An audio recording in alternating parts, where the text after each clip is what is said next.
సాయినాథాయ నమః. శ్రీ సాయి సచ్చరిత్రము 2వ రోజు పారాయణం. శుక్రవారం 8వ అధ్యాయం. మానవ జన్మ ప్రాముఖ్యము, సాయిబాబా భిక్షాటనము, బాయిజాబాయి సేవ, సాయిబాబా పడక జాగా, కుశాల్ చందుపై వారి ప్రేమ. మానవ జన్మ యొక్క ప్రాముఖ్యం. ఈ అద్భుత విశ్వమందు భగవంతుడు కోటాను కోట్ల జీవులను సృష్టించి ఉన్నాడు. దేవ యక్ష గంధర్వాదులు, జంతు కీటగాదులు, మనుష్యులు మొదలగు వారిని సృష్టించాను. స్వర్గము, నరకము, భూమి, మహాసముద్రము, ఆకాశమునందు నివసించు జీవకోటి ఎంతయు సృష్టించాను. వీరిలో ఎవరి పుణ్యం ఎక్కువగునో వారు స్వర్గమునకు పోయి వారి పుణ్యఫలమును అనుభవించిన పిమ్మట త్రోసివేయబడుదురు. ఎవరి పాపం ఎక్కువగునో వారు నరకమునకు పోదురు. అచ్చట వారు పాపములకు తగినట్లు బాధలను పొందెదరు. పాపపుణ్యములు సమానమగునప్పుడు భూమిపై మానవులుగా జన్మించి మోక్ష సాధనమునకై అవకాశముగాంచెదరు. వారి పాపపుణ్యములు నిష్క్రమించినప్పుడు వారికి మోక్షము కలుగును. ఏల మోక్షము గాని పుట్టుక గాని వారు చేసుకున్న కర్మపై ఆధారపడి ఉండును. మానవ శరీరము యొక్క ప్రత్యేక విలువ. జీవకోటి ఎంతటికి ఆహారము, నిద్ర, భయము, సంభోగము సామాన్యము. మానవునికి కాక మరొక్క ప్రజ్ఞ గలదు, అది ఏ జ్ఞానం. దీని సహాయముననే మానవుడు భగవత్ సాక్షాత్కారమును పొందగలడు. ఇంకే జన్మ ఎందును దీనికి అవకాశము లేదు. ఈ కారణము చేతనే దేవతలు సైతము మానవ జన్మను ఈర్ష్యతో చూచెదరు.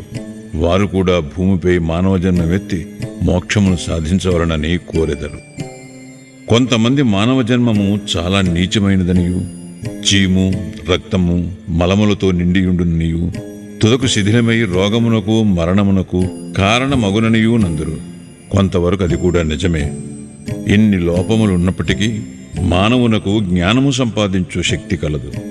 శరీరముండుట చేతనే మానవుడు తన దేహము యొక్క, జగత్తు యొక్క అనిత్యత్వమును గ్రహించి ఇంద్రియ సుఖముల పట్ల విరక్తి పొంది నిత్యానిత్య వివేకముతో కడకు భగవత్ సాక్షాత్కారమును పొందుచున్నాడు. శరీరము మలభూయిష్టమైనదని నిరాకరించినచో మోక్షమును సంపాదించే అవకాశము పోగొట్టుకునేదము. దేహమును ముద్దుగా పెంచి విషయ సుఖములకు మరిగినచో నరకమున పడదము. ఉచిత మార్గమేమన దేహమును అశ్రద్ధ చేయకూడదు. దానిని లోలత్వముతో పోషింపనూ కూడదు. తగు జాగ్రత్త మాత్రమే తీసుకునవలెను. గుర్రపురవుతూ తన గమ్యస్థానము చేరు వరకు గుర్రమును ఎంత జాగ్రత్తతో చూచుకునో అంత జాగ్రత్త మాత్రమే తీసుకునవలెను. ఈ శరీరమును మోక్ష సాధన లేక ఆత్మ సాక్షాత్కారము కొరకు వినియోగించవలెను. ఇదియే జీవుని పరమావధి అయి ఉండవలెను. భగవంతుడు అనేక జీవులను సృష్టించినప్పటికీ అతనికి సంతుష్టి కలుగలేదట. ఎందుకనగా భగవంతుని శక్తిని అవేవియూ గ్రహించలేకపోయినవి. అందుచేత భగవంతుడు ప్రత్యేకముగా మానవుని సృష్టించాను. వానికి జ్ఞానమనే ప్రత్యేక శక్తినిచ్చాను. మానవుడు భగవంతుని లీలలను, అద్భుత కార్యములను, సేమూషి విజ్ఞానములను చూచి పరవశముందినప్పుడు భగవంతుడు మిక్కిలి సంతుష్టి చెంది ఆనందించును. అందుచే మానవ జన్మ లభించుట గొప్ప అదృష్టము. బ్రాహ్మణ జన్మ పొందుట అందులోనూ శ్రేష్టము. అన్నిటికంటే గొప్పది సాయిబాబా చరణారవిందములపై సర్వస్వ శరణాగతి చేయున అవకాశము కలుగుట. మానవుని విద్యుక్త ధర్మము. మానవ జన్మ విలువైనదనియు దానికి ఎప్పటికైనను మరణము అనివార్యమనియు గ్రహించి మానవుడెల్లప్పుడూ జాగరూకుడై ఉండి జీవిత పరమావధిని సాధించుటకై యత్నించవలేను. ఏ మాత్రమును అశ్రద్ధగాని ఆలస్యమును గాని చేయరాదు. త్వరలో దానిని సంపాదించుటకు యత్నించవలను. భార్య చనిపోయిన వాడు రెండవ భార్య కొరకెంత ఆతురతపడునో, తప్పిపోయిన యువరాజుకై చక్రవర్తి ఎంతగా వెతక యత్నించునో అటులనే విసుగు విరామము లేక రాత్రింబవళ్లు కృషి చేసి ఆత్మ సాక్షాత్కారమును సంపాదించవలను. బద్ధకమును, అలసతను, కునుకుపాట్లను దూరమునర్చి అహోరాత్రములు ఆత్మయందే ధ్యానము నిలుపవలను. ఈ మాత్రము చేయలేనిచో మనము పశుప్రాయులమగుదుము. తక్షణ కర్తవ్యము. మన ధ్యేయము సత్వరము ఫలించు మార్గమేదనా వెంటనే భగవత్ సాక్షాత్కారము పొందిన సద్గురువు వద్దకేగుట. ఆధ్యాత్మికోపన్యాసములు ఎన్ని వినినప్పటికీ పొందనట్టిదియు, ఆధ్యాత్మిక గ్రంథములు ఎన్ని చదివినను తెలియనట్టిదియునగు ఆత్మ సాక్షాత్కారము సద్గురువుల సాంగత్యముచే సులభముగా పొందవచ్చును. నక్షత్రములన్నీయూ కలిసి ఇవ్వలేని వెలుతురును సూర్యుడెట్టు ఇవ్వగలుగుచున్నాడో అట్లనే ఆధ్యాత్మికోపన్యాసములు గ్రంథములు ఇవ్వలేని జ్ఞానమును సద్గురువు విప్పి చెప్పగలడు. వారి చర్యలు సామాన్య సంభాషణలే మనకు మౌన ప్రబోధములు. శాంతి, క్షమ, వైరాగ్యము, దానము, ధర్మము, మనోదేహములను స్వాధీనమందుంచుకొనుట, అహంకారము లేకుండట మొదలగు శుభలక్షణములను వారి ఆచరణలో చూచి భక్తులు నేర్చుకొందురు. వారి పావన చరితములు భక్తుల మనములకు ప్రబోధము కలుగజేసి వారిని పారమార్థికముగా ఉద్ధరించును. సాయిబాబా అట్టి మహాపురుషుడు, సద్గురువు. బాబా సామాన్య ఫకీరు వలె సంచరించుచున్నప్పటికీ వారెప్పుడునూ ఆత్మానుసంధానమునందే నిమగ్నులగుచుండెరి. దైవభక్తి గల పవిత్ర హృదయులు వారికి సదా ప్రీతిపాత్రులు. వారు సుఖములకు పొంగువారు కారు, కష్టముల వలన కృంగిపోవారు కారు.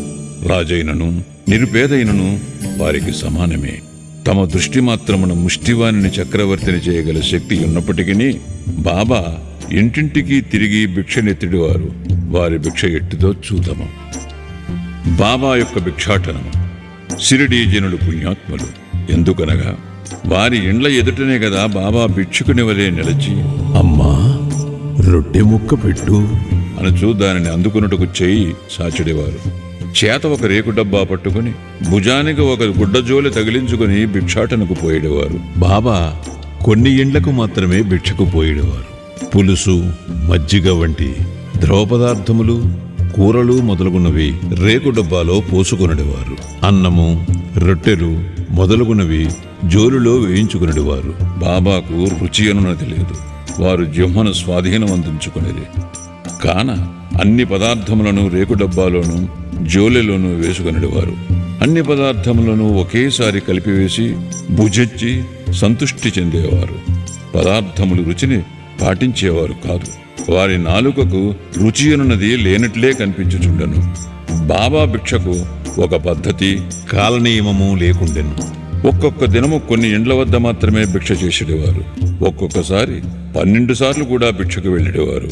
భిక్షలో దొరికిన పదార్థములనన్నిటినీ ఒక మట్టి పాత్రలో వేసేవారు. దానిని కుక్కలు, పిల్లులు, కాకులు విచ్చలవిడిగా తినుచుండేవి. వాటిని తరిమేవారు కాదు.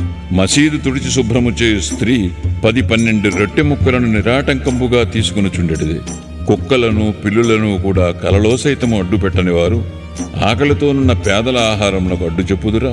ఫకీరు పదవియే నిజమైన మహారాజు పదవి అని, అదే శాశ్వతమని, మామూలు సిరి సంపదలు క్షణభంగురాలని బాబా అనుచుండేవారు. ఆ పావన చిరతని జీవితము వంటి జీవితమే కదా మిగుల ధన్యమైనది. మొదట షిరిడీ ప్రజలు బాబాను ఒక పిచ్చి ఫకీరుని భావించి అటులనే పిలిచెడవారు. భోజనోపాధికై రొట్టెముక్కలకై గ్రామంలో భిక్షనెత్తి పొట్టపోసుకనుడు పేద ఫకీరన్నా ఎవరికైనా గౌరవము ఏమియుండును. కానీ ఈ ఫకీరు పరమ విశాల హృదయుడు, ఉదారుడు, ధనాపేక్ష లేశమాత్రము లేని నిరాసక్తుడు. బాహ్య దృష్టికి వారు చెంచులనిగను స్థిరత్వము లేని వారుగాను కనిపించునను లోన వారు స్థిరచిత్తులు. వారి చర్యలు అంతుబట్టనివి. ఆ కుగ్రామములో కూడా బాబాను ఒక గొప్ప మహాత్మునిగా గుర్తించి సేవించిన ధన్యజీవులు కొంతమంది గలరు. అట్టి వారిలో నొకరి వృత్తాంతం ఇక్కడ చెప్పబోచున్నాను.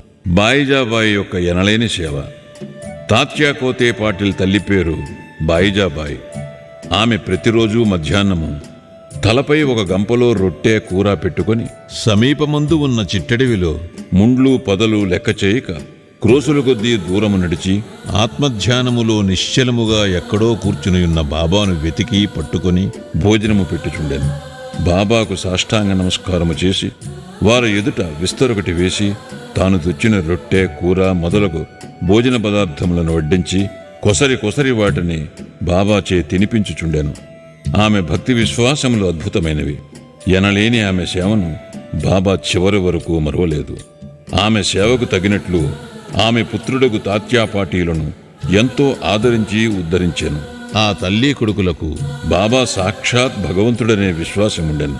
కొన్ని సంవత్సరముల తదుపరి బాబా అడవులకు పోవటం మాని మసీదులోనే కూర్చుండి భోజనము చేయసాగిరి. అప్పటి నుంచి పొలములో తిరిగి బాబాను వెతికి పట్టుకుని శ్రమ బాయిజాబాయికి తప్పినది. 3 పడక స్థలములు. ఎవరి హృదయమందు సదా వాసుదేవుడు నివసించుచుండునో అట్టి మహాత్ములు ధన్యులు. అట్టి మహాత్ముల సాంగత్యము లభించిన భక్తులు గొప్ప అదృష్టవంతులు. తాత్యా కోతే పాటిల్, మహల్సాపతి ఇద్దరూ అట్టి అదృష్టశాలురు. బాబా వారిరువురిని సమానముగా ప్రేమించడివారు. బాబా వీరిరువురితో కలిసి మసీదులో తమ తలలను తూర్పు, పడమర, ఉత్తరముల వైపు చేసి మధ్యలో ఒకరి కాళ్ళు ఒకరికి తగులునట్లు పండుకునడివారు. పక్కలు పరుచుకుని వానిపై చతికిలపడి సగము రేయి వరకు ఏవేవో సంగతులు ముచ్చటించుకునేవారు. అందులోనెవరికైనా నిద్ర వచ్చుచున్నట్లు కనిపించినా తక్కిన వారు వారిని మేల్కొల్పుచుండిరి. తాత్యా పడుకుని గుర్రు పెట్టినచో బాబా వానిని ఇటునటు ఊపి వాని శిరస్సును గట్టిగా నొక్కుచుండెను.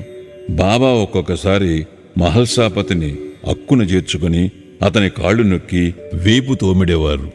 ఈ విధముగా 14 సంవత్సరములు తాత్యా తన తల్లిదండ్రులను విడిచి బాబాపై ప్రేమచే మసీదులోనే పండుకొనెను. అవి మరుపురాని మధుర దినములు. బాబా ప్రేమానురాగములు కొలువరానివి. వారి అనుగ్రహము ఇంతయని చెప్పుటకు అలవి కానిది. తండ్రి మరణించిన పిమ్మట తాత్యా గృహబాధ్యతను స్వీకరించి ఇంటిలోనే నిద్రించుటకు ప్రారంభించెను. రహతా నివాసి కుశాల్ చంద్. షిరిడీలో తాత్యా తండ్రిగారైన గణపతిరావు కోతే పాటీలును బాబా ఎంత ప్రేమాభిమానాలతో చూచెడివారో అంతటి ప్రేమాదరణలతో రహతా నివాసియగు చంద్రభాన్ సేట్ మార్వాడిని చూచుచుండెరి. ఆ సేట్ మరణించిన పిమ్మట అతని అన్న కొడుకుయగు కుశాల్ చంద్ను కూడా మిక్కిలి ప్రేమతో చూచుచూ అహర్నిశలు వారి యోగక్షేమం మరయుచుండెరి. ఒక్కొక్కప్పుడు టాంగాలోను, మరొకప్పుడు ఎద్దులబండి మీదను బాబా తన సన్నిహిత భక్తులతో కలిసి రహతా పోవువారు. రహతా ప్రజలు భాజా భజంత్రీలతో ఎదురేగి బాబాను గ్రామ సరిహద్దు ద్వారము వద్ద దర్శించి సాష్టాంగ నమస్కారములు చేసేవారు. తర్వాత మహావైభవముగా బాబాను గ్రామములోనికి సాదరముగా తీసుకుని వెళ్ళేవారు. కుశాల్ చంద్ బాబాను తన ఇంటికి తీసుకుని పోయి తగిన ఆసనమందు కూర్చుండజేసి భోజనము పెట్టేవారు. ఇరువురును కొంతసేపు ప్రేమోల్లాసములతో ముచ్చటించుకునేవారు. తదుపరి బాబా వారిని ఆశీర్వదించి షిరిడీ చేరుచుండెడివారు. షిరిడీ గ్రామమునకు సమాన దూరములో ఒకవైపు దక్షిణమున రహత, మరోవైపు ఉత్తర దిశయందు నీమ్గాం ఉన్నవి. ఈ 2 గ్రామములు దాటి బాబా ఎన్నడూ ఎచ్చటికీ పోయి ఉండలేదు. వారెన్నడూ రైలు బండిలో ప్రయాణము చేసి ఎరుగరు. రైలు బండిని కనీసము చూచి కూడా ఉండలేదు. కాని సర్వజ్ఞుడైన బాబాకు బండ్ల రాకపోకలు ఖచ్చితముగా తెలియచుండెడివి. బాబా వద్ద సెలవు పుచ్చుకొని వారి ఆజ్ఞానుసారము ప్రయాణము చేయువారులకు ఏ కష్టములు ఉండేటివి కావు. బాబా ఆదేశములకు వ్యతిరేకముగా పోవారులు అనేక కష్టములు పాల్గొచుండెరి. అటువంటి కొన్ని సంఘటనలను మరికొన్ని ఇతర విషయములను రాబో అధ్యాయములో చెప్పెదను. 8వ అధ్యాయం సంపూర్ణం. సద్గురు శ్రీ సాయినాథార్పణమస్తు. శుభం భవతు.